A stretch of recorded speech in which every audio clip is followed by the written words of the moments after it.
Assalamu alaikum, урматтуу студенттер, урматтуу ага эжекелер, ардактуу коногубуз Дөөлөткан эжекебиз да келип отурат. Биздин ушу чакырыгыбызга жок дебей, ушундай болгон убактысын бөлүп, графигине киргизип, жакында бир эмес бир канча өлкөнү чогуу, Орто Чыгыш өлкөлөрүн кыдырып келиптир. Эмират болобу, Катар, Дубай жырбаларды үйрөнүп, топтоп дегенде эжекебиз ушундай көп кырдуу Кыргызстанга белгилүү психолог эжеке болуп эсептелет. Психология бул маанилүү. Дин менен психология бул максаты бир эле нерсени көздөйт. Экөөсү бири-бирин туура илим айкалышып, жолун тапканда гана коомдун кайсы бир көйгөйү чечилет да. Айрыкча жаштардын көйгөйү психологиялык жактан аябай көп да. Эжеке муну дагы бизге караганда жакшы билет. Ошондуктан урматтуу Дөөлөткан Кабылгы эжеке, келгениңизге дагы бир жолу ыраазычылык билдиребиз. Арыбаңыз ушундай жакшы күндөрүңүз көп болсун. Сизди аябай сыйлап мына күттүк. Анда эмесе сөз сизге. Ассаламу алейкум, урматтуу биздин келечегибиз болгон жаштар. Анан эң биринчи Незал агай, сизге аябай чоң рахмат. Ушундай сонун аудиторияга мени чакырып, ойлорумду билгизгенге шанс жаратып бергениңиз үчүн мен Кудайга чексиз шүгүр деп, өзүмдү жакшы адам деп эсептейм. Алла Таала жакшы көргөн кыз деп эсептейм. Себеби биринчиден жакшы ата энеден төрөлгөнүмө, анан ушул күнгө жеткизгенде мунун бардыгы менин заслугам деп эсептебейм. Алла Тааланын тандоосу. Ошон үчүн мен өзүмдү жакшы адам деп эсептегеним Алла Таалага чексиз ыраазы болгонум. Ошондой адамдар көп болсо экен деп араңыздарда. Кудайга барчы жолдор көп деп айтылат да. Алардын эң жакыны бул албетте дин. Туурабы? Дин менен айкалышып келгенде мен ойлойм Кудайга тезирээк келесиң депчи. Бирок баягы без фанатизма. Урматтуу агайыбыз айтат. Мен дейт психологко баргандарды байкуштар деп эсептейм дейт. Психологко баргандар байкуштарбы? Кандай ойлойсуздар? Негизи мен байкуш деген сөздү колдонгонго каршымын. Анан бул жерде мен ал агайга каршы сүйлөмөк эмесмин. Мен ошол байкуш деген сөз үчүн сүйлөдүм да. Болбосо башкасы мени кызыктырбайт эле. Эми башына иш түшүп, же ден соолугунда, же үй бүлөсүндө жол издеген адамды алым киши байкуш десе, бул текеберлик эмеспи? Менимче бул текеберлик. Бирөөнүн үстүнөн ушундай басмырлап сүйлөштүн өзү текеберлик. Арабский Эмираттар дегенди билесиздер, ал жерде 7 эмират бар экен. Мен өзүм деле билбейт элем, ошол жака баргандан кийин билдим. Араб Эмираттарынын эң тунчокусуна жеткен шаарлары Эмираттар экен. Мен муну эмне үчүн айтып атам? Ошол Эмираттарды бириктирген адам Шейх Мухаммед Аль-Заид деген адам экен. Эгер ал киши караңгы фанат болгондо, Эмират бул даражага жетпейт эле. Ал киши ошол светтик билимди көп алган үчүн, динди дагы аябай туу туткан үчүн, диндин дагы, светтик илимдин дагы жакшы жерлерин алганы үчүн Алла Таала ал кишиге берип атат. Эми газ менен нефтти берип койсо эле байып кетет да деп атышат да. Африкада эң көп жакуттун, бриллианттын, алмаздын кени бар. Алмаз газ менен нефттен да кымбат турат. Эмнеге алар ойлонуп кетпейт да? Азамат, сөз газ менен нефтти эмес, садага болоюңдар. Сөз ошол шейх газ менен нефтти элинин пайдасына иштеткенде, эгер Алла Таала ошолордун пешенесине Шейх Мухаммед Заиддей падышаны жазбаганда, Эмират болмок эмес экен. Садага болоюңдар. Мына динди аябай жакшы үйрөнгүлө, диндин туу чокусуна чыгаргыла, ошо менен бирге светтик илимдерди да үйрөнүп, өлкөнү тең кармап, өлкөнү дин жагынан дагы, светтик жактан дагы өстүргөнгө бар күчүңөрдү жумшагыла. Себеби бул силердин жериңер. Бул силердин келечегиңер. Кудай силерди ушул жерде тандап, ушул жерде жараткан. Незал агай, эжеке теманы өзүңүз тандаңыз дегенде, мен дин менен психологиянын айкалышуусу деп тандагамын да. Себеби дегенде дин алымдары бар, кээ бирки мен башында айткандай, психологияны динге каршы койгон. Анан кийин кээ бирки психологдор дагы бар. Чындап эле психологияны алар дагы динге каршы коюшат да. Андай эмес. 3 нерсесиз психология болбойт, жашоо да болбойт. Бул психология, философия, дин. Чыныгы психолог, эсиңизде болсун, ушул 3 нерсесиз иш кыла албайт. Себеби дин, психология, философия эмне үчүн үчөөнүн тамыры бир. Адам дегенден, адам эмнеден турат? Адам 2 нерседен турат: жандан, рухтан. туурабы? Рухтан. Орусча дух, кыргызча рух. Эми жан менен рухтун айырмасы эмнеде? Жан бул биздин эмоцияларыбыз, биздин чувстволорубуз. Жан болсо биздин нафсибиз. Алла Таала бизге берген, Алла Таала менен бизди байланыштырган нерсе бул рух. Эч качан психология менен дин айырмада боло албайт. Диндин өзүн терең түшүнүш бардыгыбызга берилбеген. Мен мурда мынантип ойлочумун. Психолог болгонума быйыл ровно 20 жыл болду. Анан психологияны баштай электе мен, кстати, 45 жашымда баштаганмын. Ошон үчүн жаңы кесип алганга, жаңылык кылганга эч качан кеч болбойт. Кошумча билим алганга. Анан кийин мен ого чейин психологияга келгиче неме деп жүрчүмүн да, ошол дин жолунда жүргөндөргө мынандай суктанчумун. Себеби 20 жыл, 30 жыл мурда ажыга барыптыр, умрага барыптыр дегендерди чын ыхласыбыз менен сыйлачубуз. Азыр ал ыхлас бир аз пасайып калды. Дин жолунда жашагандарда проблема аз болсо керек жашоосунда, үй бүлөдө, башкада деп. Анан кийин мен психолог болуп иштеп баштадым. Ошондой үй бүлөлөрдөн келген проблемаларды укканда мен аябай мындай жагымсыз таң калдым да. Булардын үй бүлөсү ажы болсо, бардыгы 5 маал намаз окуса, эмнеге ушу жөнөкөй нерсени түшүнүшпөйт депчи. Ошентип мен Кур'ан-ы Каримди окуп чыкканга аракет кылдым агай. Кур'ан-ы Каримден сабактар деп 29 октябрь 2011 жыл. Ушинтип окуп чыктым. Кур'ан-ы Карим ушунчалык улуу нерсе экен. Аны полностью түшүнүш элдин баарына берилбеген экен. Аны ар ким өзүнүн акыл дареметине жараша түшүнөт экен. 4-бөлүм 4-сүрө Ниса аялдар деген демекен 79-аят. Сага жеткен жакшы нерсе ал кимден? Аллахтан. Сага жеткен жамандык азаматтар. Ошон үчүн эгер жашооңордо кандайдыр бир мына бул дин кетип атат азыр, эми дальше бул сөздүн түшүндүрмөсүн психолог силерге улантып атат. Тобиш мен улантып атам азырчы. Себеби мен баягы башыман жакшы күндөр, жаман күндөр, ар түрдүү проблемалар өтүп, анан психолог болдум да. Психология мода болгон үчүн психолог болгон жокмун. Тушуңарда 61ге чыккан аял турат. 45 жашында психолог болгон. Мен ошого чейин түшүндүм. Жашоомдо мындай жаман окуялар болгондо өзүм тонко не то бир баланы туура эмес кылып койгонмун, туура эмес даже ойлоп койгонмун. Ойлогон оюмду дагы Алла Таала угуп турат да. Ошондо түшүндүм да, мен не то ойлоп, не то кадам жасаганда жашоомдо не то болот экен. Анан мен жакшы ойлоп, бирөөлөргө деле жакшылык кылып, анан жакшылыкты милдет кылбай, мага кайтсын дебей, просто жасаганымда ал жакшылык мага өзүнчө эле 10 эсе кайтып келет. Дин менен психология айкалышып атабы балдарым?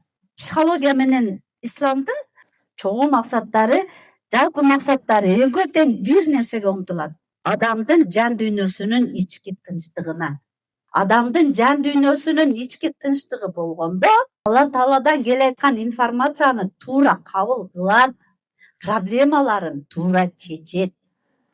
Эгер ички жан дүйнөңдө тынчылык болбосо, бардыгы тескерисинче баягы проблеманын үстүнө проблема жаралып кете берет. Анан дагы ислам менен психологиянын чогуу максаттары адам баласынын азаптарын азайтуу. Дин дагы ошону ойлонот, психолог дагы ошону ойлонот.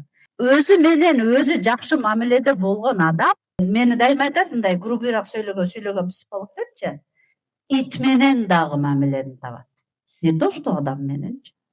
А өзү менен өзү жакшы мамиледе боло албаган адам тууган баласы, энеси, атасы менен да мамилени таба албайт. А психология дагы, дин дагы адамдын биринчи өзү менен өзү мамилесин жакшы кылганды үйрөнөт экен да. Анан исламда мен ошо сакиндик деген сөздү мен өзбек мектеп бүткөм. Сакин дегенди, тынчылык дегенди билет элем. Оказывается, бул нерсе исламда азыр биз айткан нерсе. Жан дүйнөнүн тынчылыгы сакина деп аталат экен. Ислам дагы, психология дагы бизди ошо сакинага алып келгиси келет. Жан, нафс. Нафста нафс аммара. жаман иштерге түрткү боло турган набыз. Аз да жетишпейт. Шүгүрчүлүктү билбеген набыз. Аны психологдор дагы айтат.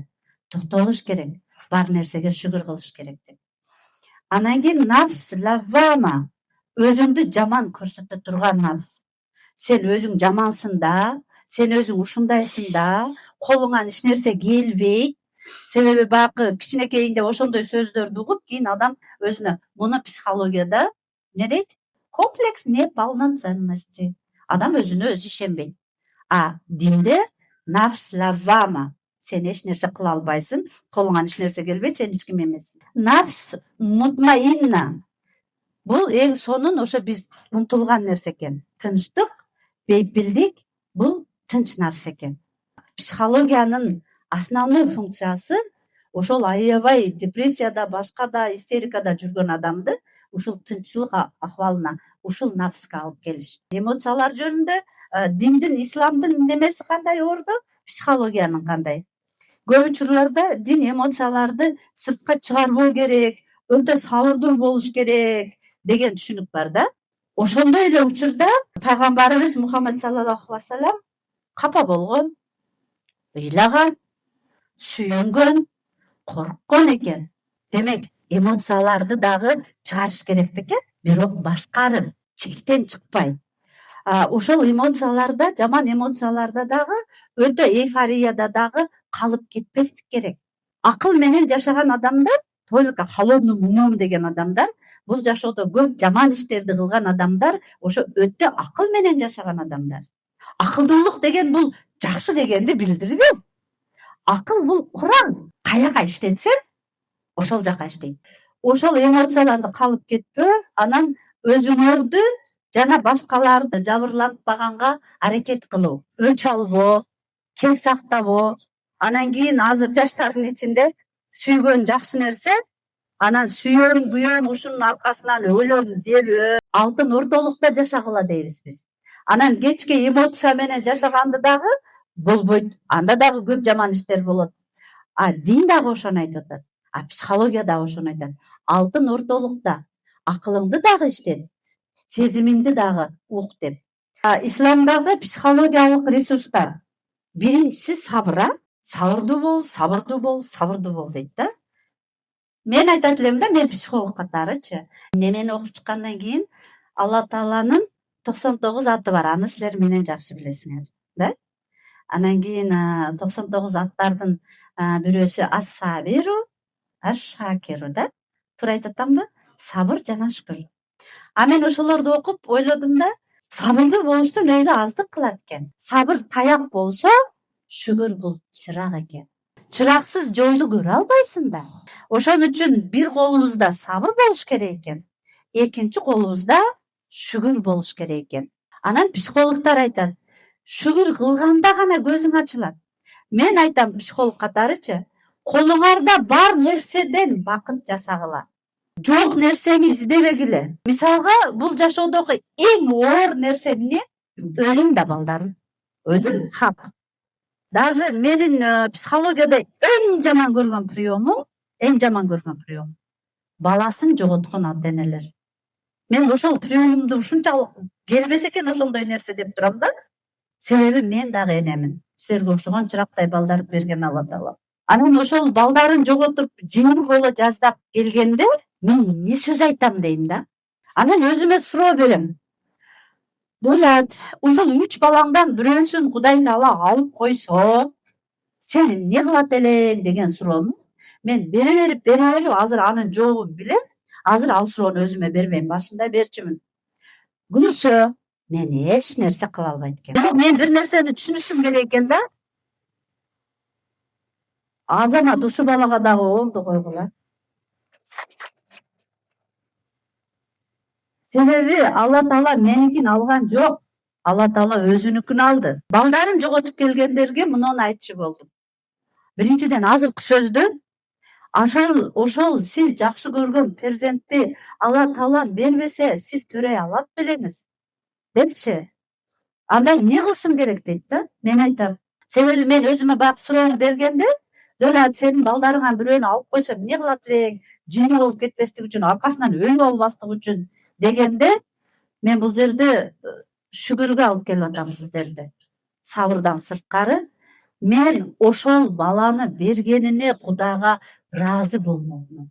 9 ай боюнда көтөргөнүмө, 1,5 жыл эмизгениме, эгер ошол баланы Кудай Алла Таала канча жашта алып кете турган болсо, ошончо жыл ошол баланы өпкөнүмө, жакшы көргөнүмө, сүйгөнүмө, ошол бала менин жашоомдо болгонуна ыраазы болмокмун.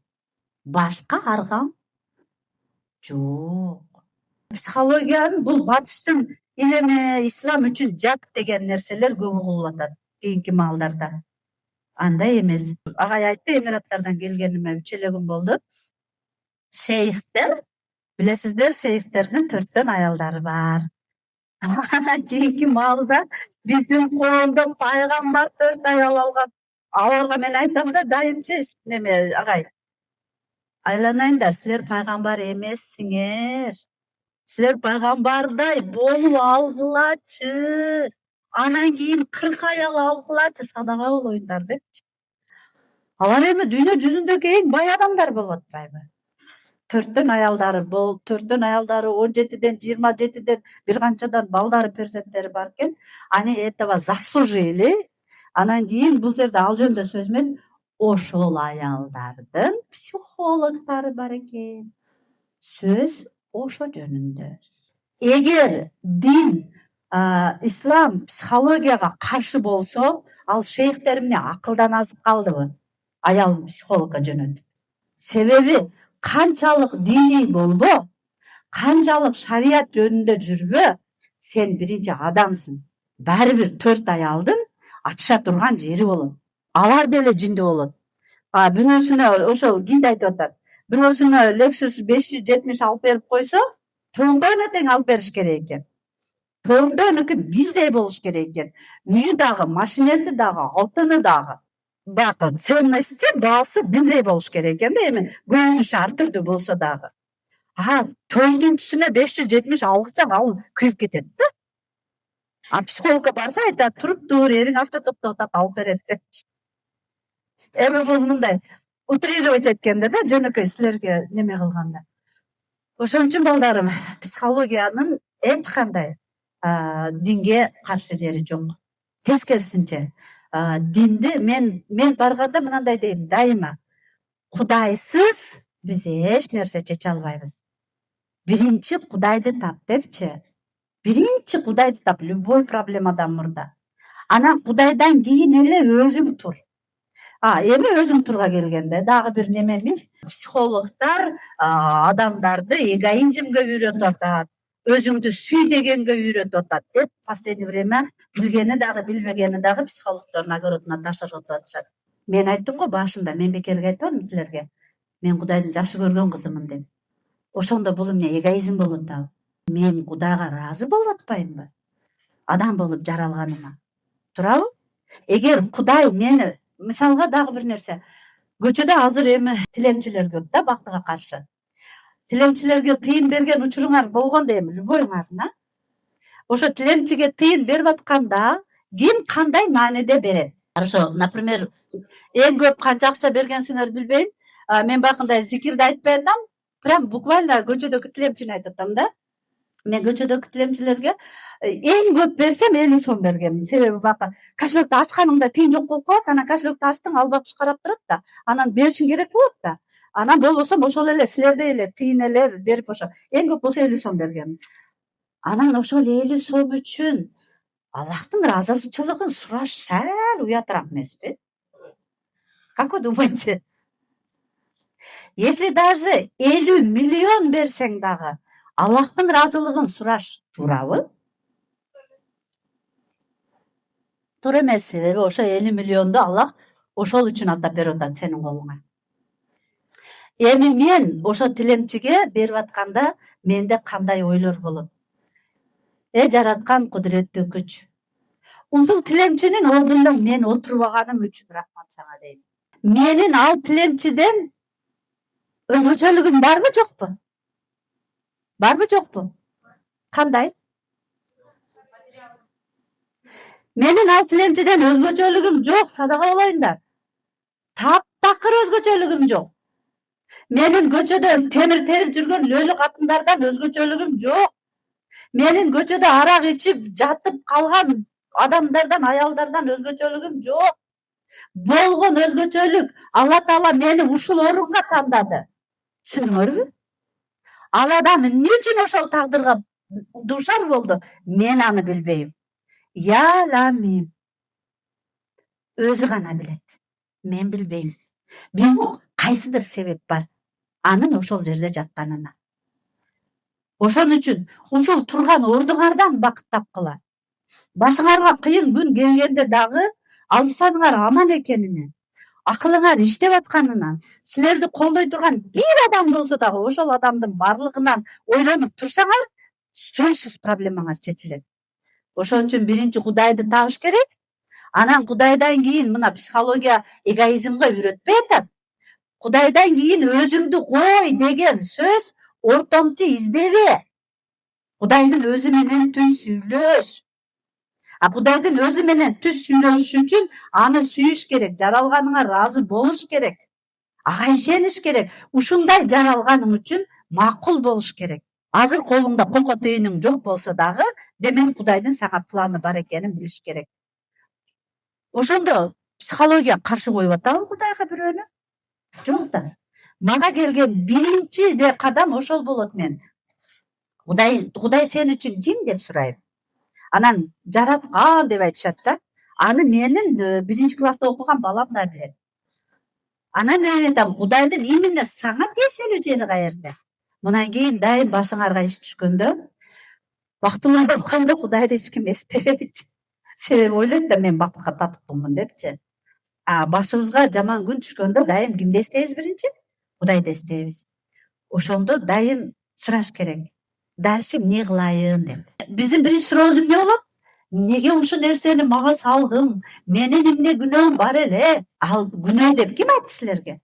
Балким силерди өстүрүш үчүндүр. Балким силерди чоңойтуш үчүндүр. Балким эмес, чындап эле ошондой. Ошон үчүн макул, башыма ушул иш түштү. Демек мен өзүм себеп болдум.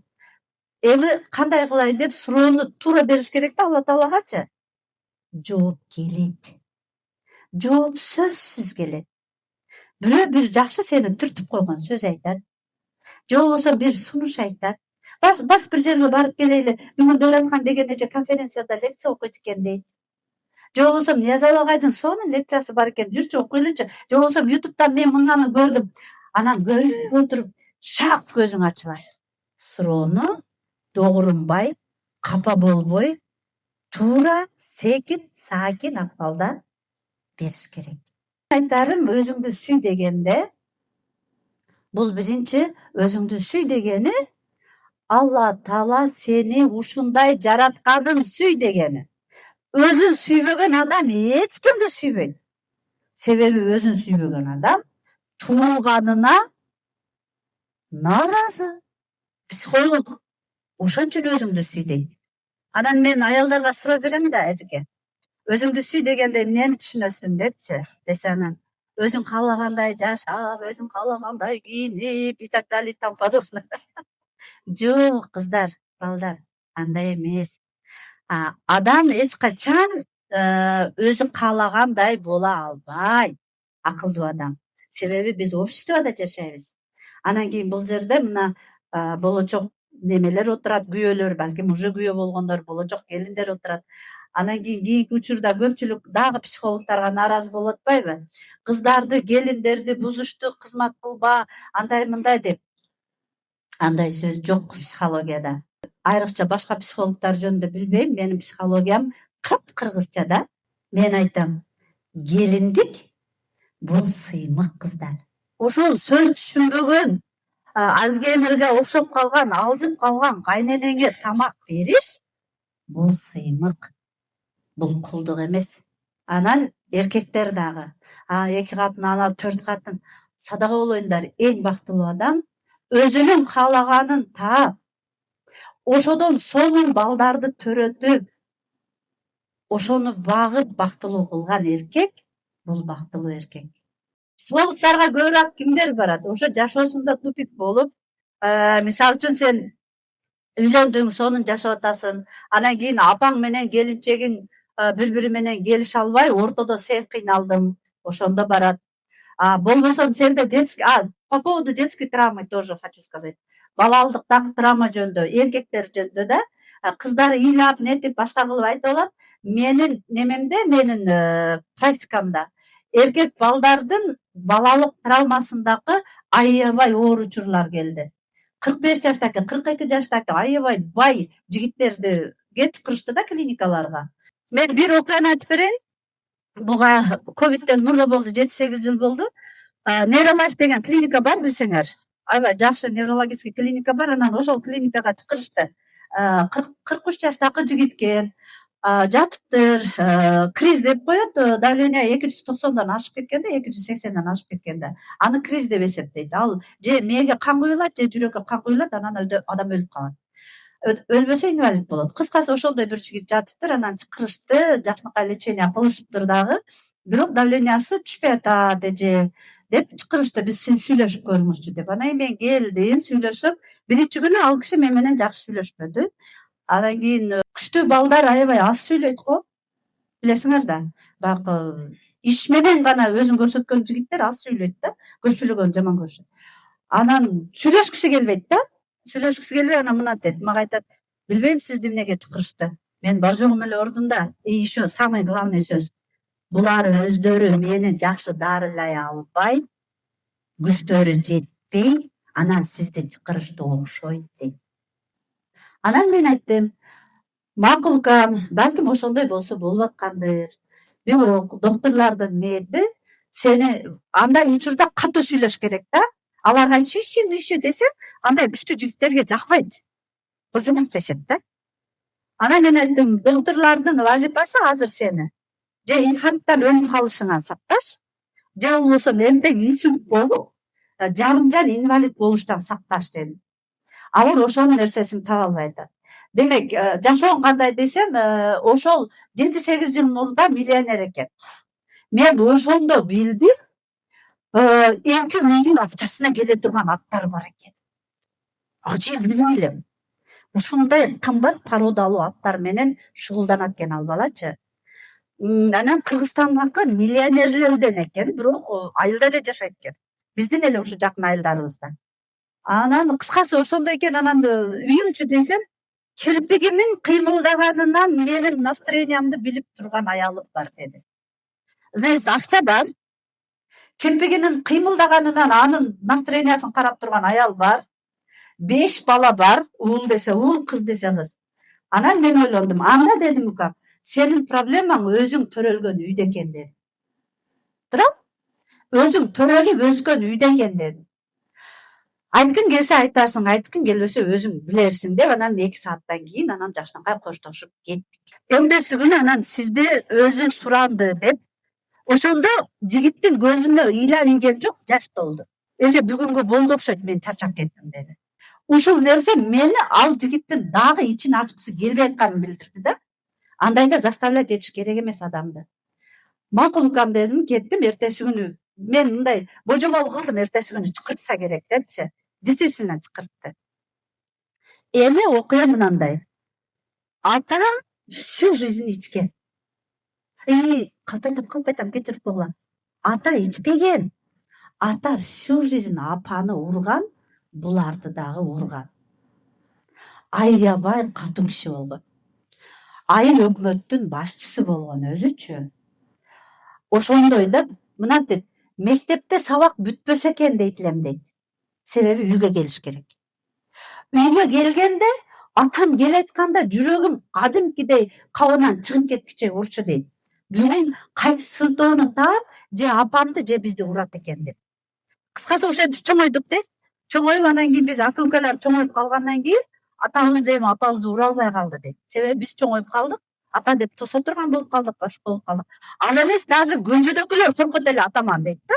Ушунчалык залим киши болгон экен да. Кыскасы ошол чоңойдум дейт. Анан кийин aka-ukалардын ичинен бардыгыбыз үйлөнүп жайланып ошенттик дейт. Эң апама жакыны мен болчумун дейт. Ошон үчүн эже мен ошол апамды таштап кетпестик үчүн ошол айылдан кетпедим дейт. Ошто дагы үйүм бар, Бишкекте дагы үйүм бар. Бирок мен айылда калдым. Бирок атамдын кебетесин көрбөстүк үчүн 2 көчө нары жакка үй салдым дейт. Бирок биринчи атамдын үйүн оңдоп бердим. Биринчи атама машина алып бердим. Көрдүңөрбү? Атаны жек көргөн менен жек көргөн адамга ошончо нерсени кылыш кыйын балдарым. Жакшы көргөн адамыңа кылыш оңой. Жакшы көргөн адамыңа сүйүнүп жасайсың. Да? Азыр дагы атам тирүү дейт. 70 канчага чыкты деди, жок 80 эмес, 78 ошондой жашка чыкты деди. Вот карагыла миллионер да, акчанын үстүндө басып жүргөн ушундай күчтүү жигит.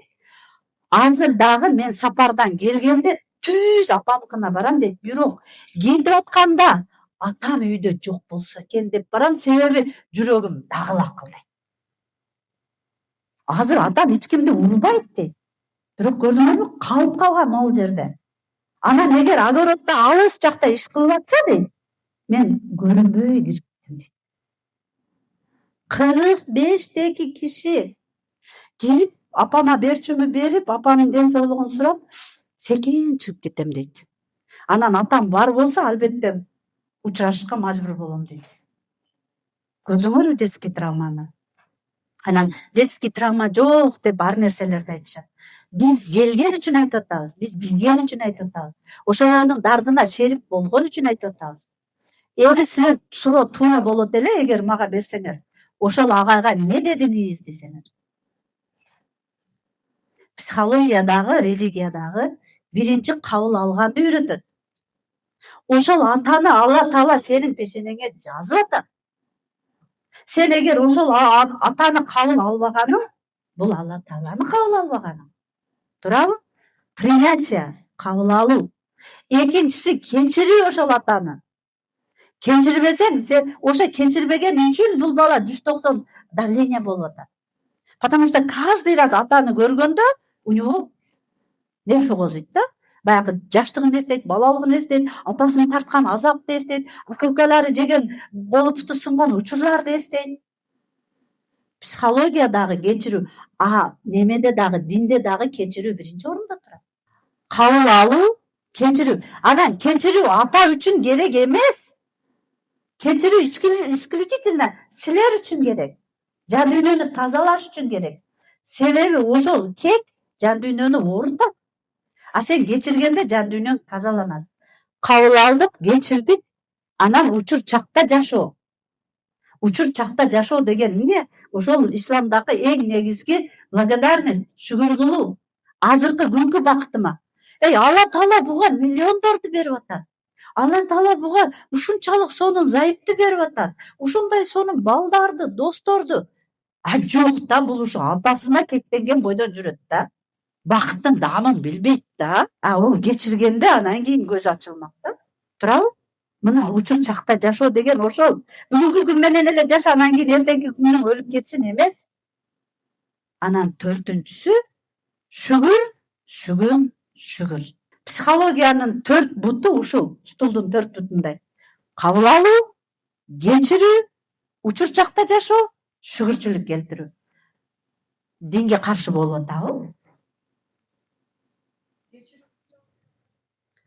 Кечирүү, булардын ичинде эң кыйыны кечирүү. Эң кыйыны кечирүү. Кабыл алуу оңой.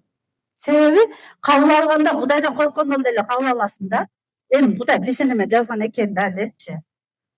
Бул 4-өөнүн ичинде эң кыйыны кечирүү. Анан кечирүүнү билген киши калган 4-өөнүн жөн эле жасайт. Ошон үчүн кечирүүнүн маңызын билиш керек. Мен бирөө үчүн кечирбей атам. Мен өзүм үчүн кечирип атам. Анан Кудайдын аттарынан бири эмне? Алла Таала кечирип аткан жерде пендеси кечирбестикке акысы барбы? Вот так вот. Негизинен ушул. Анан акыркысын айтып коеюн. Анан мен силерге даярданып атканда современный немелер молдолордун ичинен деп биздикинен именно Кыргызстандан издесем, араб өлкөлөрүнөн издесем ошончо чыкты. Диний психологдор, исламий психологдор ошончо чыкты. А мен именно Кыргызстандан деп издесем, Раматылык аябай мен сыйлаган, жаткан жери жайлуу болсун, жайы жаннатта болсун, Чубак ажы. Ошо кишиге берилген суроо бар экен. Психологко барса туурабы, туура эмеспи деп. Кааласаңар ютубтан издеп көргүлө. Раматылык аалымдын, шейхтин сөздөрүн өзүңөр угасыңар. Анан кийин дагы психологдо издесем, кыздар, Чубак ажы кызы Сара. Психолог экен. Исламий психолог. Суроолоруңар болсо бергиле. Siz айтпайсыз бирок ошол психологияга эгоизмге алып барат. Жана ошондой эле ар кандай психологдор бар.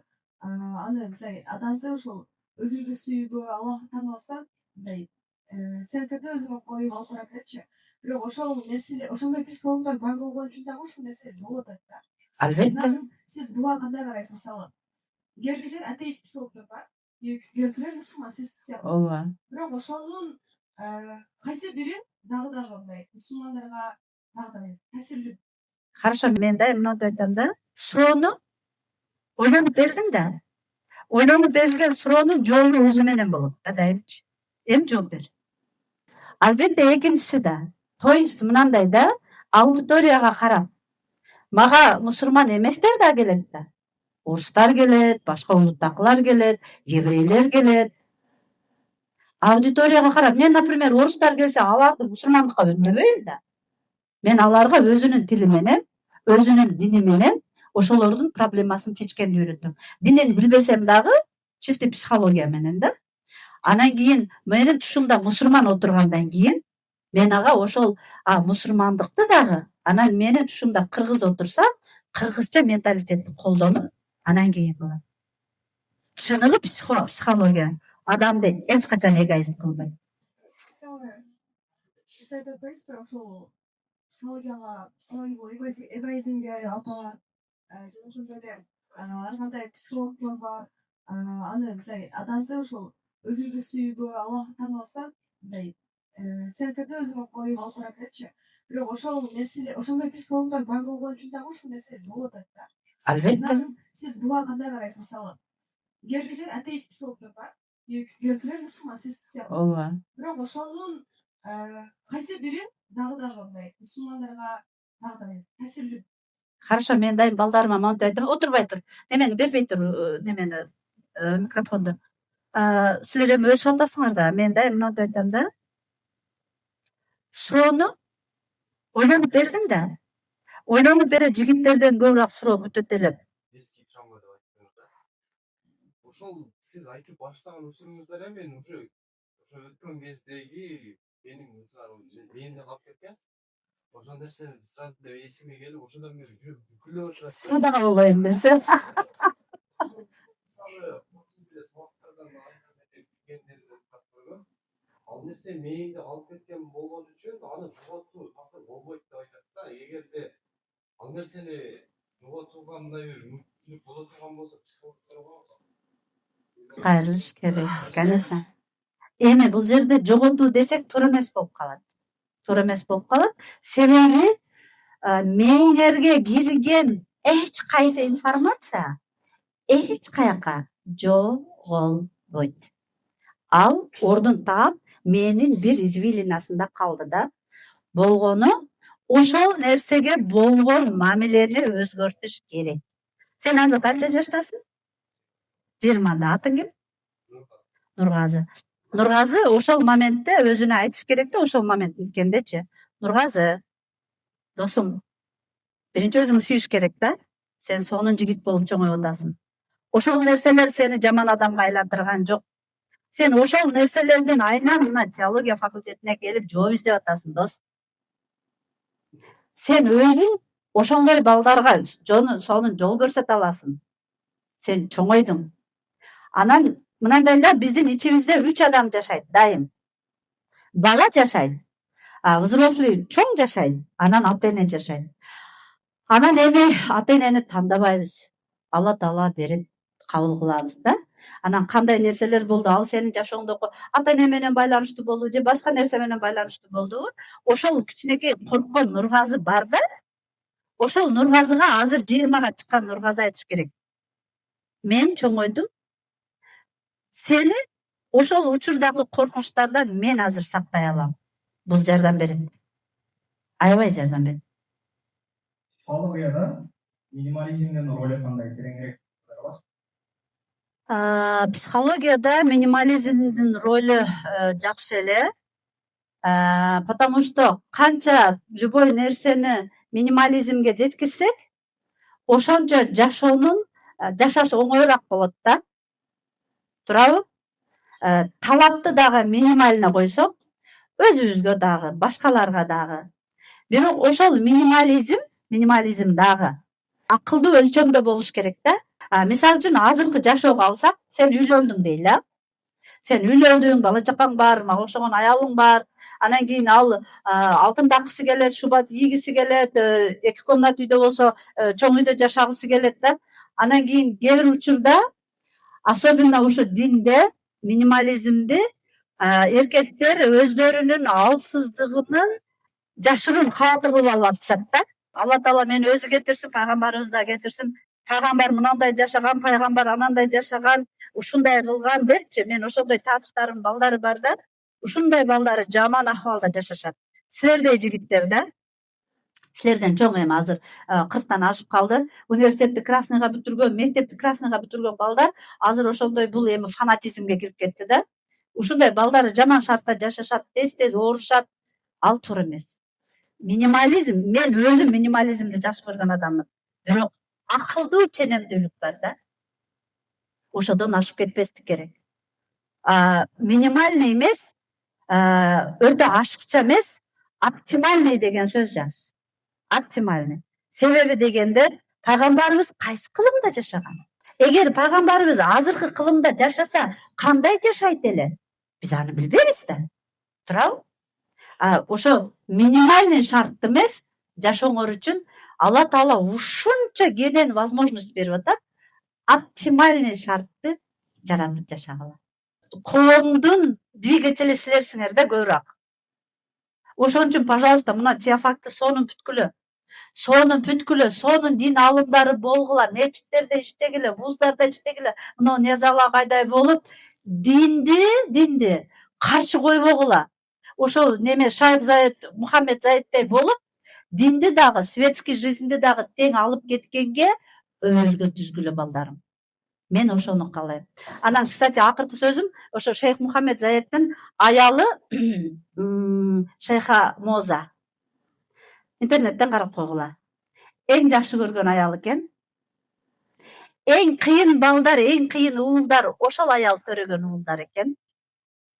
Анан Шейх Мухаммедден кийин ордун алып кала турган жигиттер дагы ошол жигиттер экен. Себеби эмнеге? Энеси кыйын. Урматтуу катышуучулар, эжеке аябай кызыктуу баян жасап берди. Мен үстүнө кошолбайм деле. Аябай өзүнүн эжеке багытын жеткизип берди ойлойм да. Бул пайдалуу болду эжеке, аябай. Рахмат. Келгениңизге дагы бир жолу рахмат. Эжеке дагы бир нерсеге көңүл бурду. Биз көбүнчө өтмүш тарыхка көп эстеп өткөрүбүз учурубузду. Же келечегибизди көп кыялданып өткөрүбүз. Бирок эжеке айтты, учур маанилүү деди да. Себеби учур кечээки тарых болот. Учур эртең келечек болот. Ошол учурду өткөрүп жибербегиле, урматтуу жаштар деди да эжеке. Ошол учуруңарды аябай сонун пайдалангыла. Курал акыл болсо, иман аны башкарып турсун дегендей чоң бир жол көрсөттү да. Ушул жолуңуз улана берсин. Сиздин ушу кеңешиңиз менен биздин теология факультетинин студенттерине дагы бир чоң салым коштуңуз деп ойлойм. Ушундай чакырыктарга дайым келип туруңуз. Биз сизди сыйлайбыз, урматтайбыз. Ал эми студенттер, эжекелер, агайлар, сиздердин да катышканыңызга ыраазычылык билдиребиз. Дагы бир жолу рахмат. Биздин бир сыйыбыз бар, кичинекей мындай китептерибиз. Ошону берип коюуга уруксат этиңиз. Рахмат.